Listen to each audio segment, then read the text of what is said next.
Bapak, Ibu, saudara dan saudariku yang terkasih di dalam Tuhan.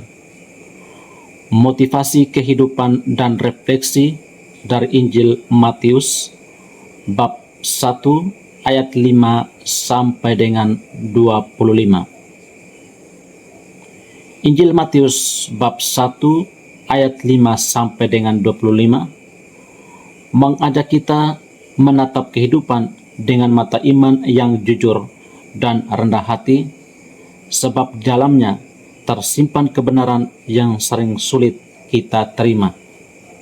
Allah tidak menunggu hidup kita rapi untuk hadir, dan Ia tidak menyingkirkan manusia hanya karena masa lalunya berantakan. Silsilah Yesus yang dibuka dengan nama-nama seperti Rahab, Rut, dan perempuan Uria adalah kisah tentang luka, dosa, keterasingan, dan ketidaklayakan menurut ukuran manusia. Namun justru di sanalah Allah menulis karya keselamatannya. Ini adalah pesan yang menenangkan hati kita. Hidup kita yang mungkin penuh penyesalan, kegagalan, dan cerita yang tak ingin kita ulangi, tidak pernah membuat Allah berpaling. Di tangannya, sejarah yang retak disusun kembali menjadi jalan rahmat. Dalam hidup, kita sering menyimpan rasa bersalah yang diam-diam menggerogoti harapan. Kita merasa tidak pantas, tidak cukup suci, atau terlambat untuk berubah. Injil ini dengan bijak membisikkan bahwa Allah tidak memanggil orang-orang yang sudah sempurna, tetapi menyempurnakan mereka yang mau berjalan bersamanya. Kebijaksanaan sejati lahir ketika kita berhenti melawan masa lalu dan mulai mempercayakan diri pada kasih Allah yang memulihkan. Sebab yang penting bukan dari mana kita datang, melainkan kepada siapa kita menyerahkan hidup. Kisah Yusuf membawa pesan yang lebih dalam lagi kepada kita semua, karena di sana kita berhadapan dengan penderitaan batin yang sunyi. Yusuf adalah orang benar, setia pada hukum Tuhan, namun ia harus menghadapi kenyataan yang melukai hati dan meruntuhkan rencana hidupnya. Ia tidak berteriak, tidak menuntut penjelasan, dan tidak menghakimi. Dalam diam, ia bergumul. Dalam kesunyian, ia memilih jalan kasih. Kebijaksanaan iman Yusuf terletak pada kesediaannya memberi ruang bagi Allah ketika hatinya terluka. Ia mengajarkan bahwa iman sejati sering bertumbuh dalam gelap. Ketika jawaban belum datang, tetapi kepercayaan tetap dipegang. Ketika malaikat Tuhan berbicara kepadanya dalam mimpi, Yusuf diundang untuk melampaui logika manusia dan melangkah dalam ketaatan. Ia tidak diberi penjelasan panjang, hanya satu perintah: jangan takut.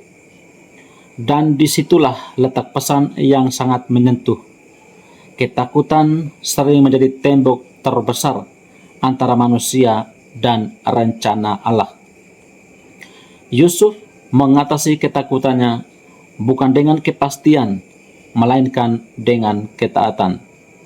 Ia menerima Maria, ia menerima anak itu, dan ia menerima panggilan yang tidak pernah ia rencanakan. Dari ketaatan yang sederhana itu, lahirlah Yesus, Sang Immanuel, Allah yang menyertai manusia. Pesan bagi kita dari Injil Matius bab 1 ayat 5 sampai dengan 25 adalah bahwa Allah hadir bukan untuk menjauhkan kita dari kenyataan hidup, tetapi untuk menyertai kita di dalamnya. Ia tidak datang sebagai Allah yang jauh dan menghakimi, melainkan sebagai Allah yang masuk ke dalam kerapuhan keluarga manusia, ke dalam kecemasan, kebingungan, dan ketidakpastian. Immanuel berarti Allah yang berjalan bersama kita saat kita lelah, saat doa terasa kering, dan saat hidup tidak berjalan sesuai harapan. Refleksi ini menjadi motivasi kehidupan yang sangat dalam untuk kita jalani di dalam kehidupan kita masing-masing. Jangan takut pada masa lalu. Jangan menyerah pada situasi yang tidak kita pahami. Dan jangan menutup hati ketika Allah bekerja dengan cara yang sunyi. Kesetiaan kecil yang dijalani dengan cinta memiliki kuasa besar di hadapan Allah.